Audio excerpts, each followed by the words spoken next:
Kam pasur një përvojë të keqe kur kam duke vëzitur në rrugën John Kennedy, një fëmijë i ikun nënës së tij ka dorë, ajo ishte ndadur aty në rrugë dhe më doli në rrugë. Okej. Shpëtova edhe unë edhe ai, për shkak se nuk isha shpejt.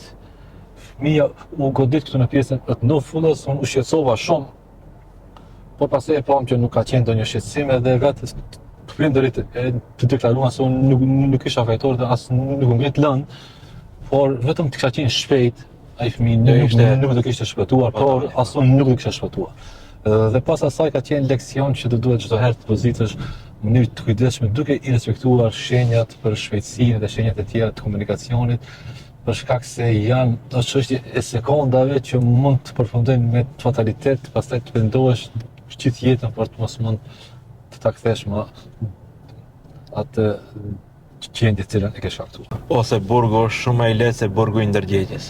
Sigurisht, domethënë unë kur e shkaktova këtë ngjarje, kisha aty plot njerëz që më thoshin hik tash se vinë familjarë të fëmijës. Kam pse me hik, domethënë unë nuk isha të fajtor dhe të farë Zotit nuk u bë incidenti madh shumë, por nuk e kisha unë çështjen e burgut, e kisha çështjen e burgut tim shpirtëror, domethënë.